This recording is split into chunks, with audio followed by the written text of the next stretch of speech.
and welcome to Midnight Readings. Apologies, this one is late. We may have had a little bit of a holiday in which I forgot to bring my mic. Whoops. Anywho, today we'll be reading Forever, written by Rarity EQM. Enjoy! Twilight rolled to her side, grasping at her ribs in agony. She ached. But her laughter had finally subsided. She hadn't laughed that hard in ages, and it was surely an indication she'd been up far too long. Again. 3:41 a.m. It had been the clock, curiously enough, that had sent her into a spasmodic laughing fit, and spawned an irritated echo of her name down the hall from Spike. The clock itself had no part to play in her temporary insanity, but the very concept of time. Ironically enough, she had realized she'd been studying late into the evening and wondered, what time was it? What time was? What time was?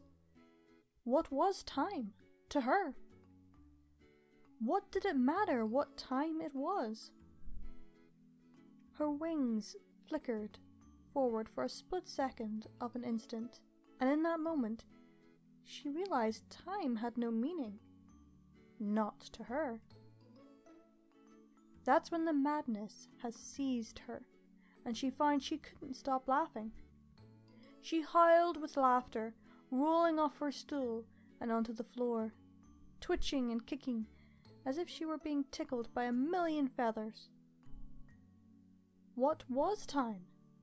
It was nothing. It was something that no longer existed for her. AM, PM, daylight savings time. The last one drew another fit of giggles from her already aching belly, and she squirmed and kicked on the floor. Immortal. She was immortal. Oh, she'd known she was before, but now was when it suddenly took hold. It grasped her by the soul and held tightly, refusing to let go. She was never going to die. She closed her eyes and took a deep breath, pondering the strange and new path her mind had suddenly steered to. She had all the time in the world.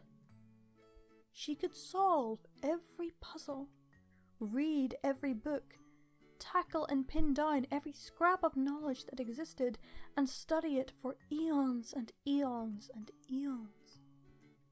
Slowly, she thought about the massive library, the thousands upon thousands of tomes, and endless scores of knowledge, and the billions of words, adventures, characters, and stories she would encounter. And she would encounter them all. She had the time to memorize every single book in the library, and the time to write new ones. Billions of books. So much knowledge, so much time. She quivered at the thought of it. For a moment, her friends popped into her head. Her court. Her best friends. What of them? Where would she be without her circle of friendship to see her through the rough and difficult times? They weren't alicorns. They still lived within the boundaries of time. For now. A tiny slice of laughter attempted to seize her, but she fought it off, thinking back to the library again. She had been on the second floor, overlooking the grand foyer, and found a quiet little nook to bury her nose in for a few hours. Hours. That wicked laughter seized her again, and she couldn't help but grin wildly. No, her friends weren't alicorns, but they would be. Somehow she was sure of it, And even if she wasn't, she could change that. She had the time after all. If there wasn't a book out there to help them make their numbers flourish, she could write one. She and her friends would dictate themselves to promoting the powers of love and tolerance and friendship to everyone, forever. It was a comforting thought. Gathering every scrap of knowledge that ever existed with her friends by her sides. Eventually, she'd end up with pet projects, she mused, real brain busters, space travel, energy problems, sustainable resources for everyone she encountered, world peace. Why, Hey Dog buns came in packages of 8, and Hey Dogs came in packages of 10. Eventually her friends would become alicorns. Every last one of them, she was sure. Princesses in their own right. She grinned at the thought. Princess of honesty, princess of loyalty, princess of kindness, and generosity, and laughter. She paused at the amusing idea of Princess Pinkie Pie running her own kingdom, or trying to. One big birthday party all day, every day. The cake-related tummy aches and the taxes on party balloons would be astronomical. She chuckled, pondering just how long it would take to teach Pinkie how to run a successful country. Eons, perhaps? She started to giggle again. Could time be tasted? Did time have a sound? What was the colour of time? Her thoughts ran away with her now, twisting and tugging and pulling in every direction at once. Time was a construct of ponies to measure things so they didn't happen all at once. Time itself could be rewritten or changed or altered. It was a concept of the mind. Perhaps she would find a student of her own one day. Some pony quite like her, lost in the endless stretch of eternity. A single drop in the ocean, a needle in a haystack. There were more than 1 million fillies to choose from, and Celestia and Twilight had managed to find each other. Another comforting thought. Of course, she would have her own student one day. Someone to pass the knowledge on to.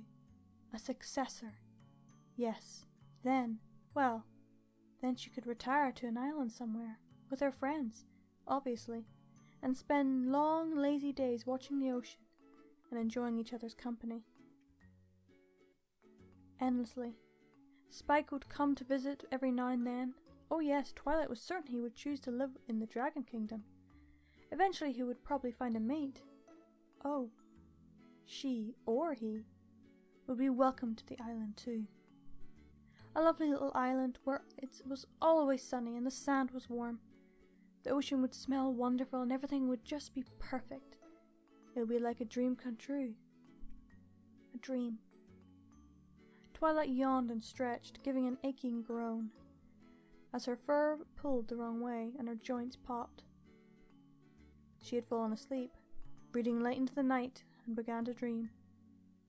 It was so seamless, she hadn't even noticed. Had she been there all night? Morning. Sunlight lazily trickled down into her castle and burned at her eyelids. She glanced around for the clock and wondered what time it was. She paused, drew her head back and laughed. She stretched out again and pulled herself up stiffly from underneath her desk, wondering if Spike had made breakfast. Perhaps he was still asleep. It didn't really matter. Either way, she would find herself spending her day with him. They'd laugh, they'd talk, share lunch, and enjoy each other's time. That, she decided, was the important part. Enjoying the time they had together now. Somehow she'd stumbled upon her own friendship lesson. Being eternal would change nothing. It was the time they shared together now that was the important thing. That's what she could take away from her dream. She smiled quietly to herself and went to fetch breakfast. She might even learn to cook it herself one day. She laughed at the idea. Her culinary skills were far below average, but she could learn. She had all the time in the world, after all.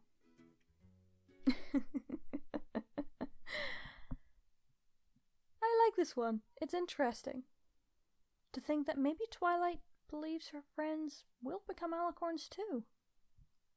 That, or it hasn't passed her mind yet that she is immortal. Or maybe she doesn't consider herself the same as Celestia and Luna.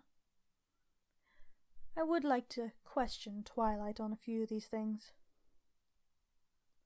But until next time, stay brony!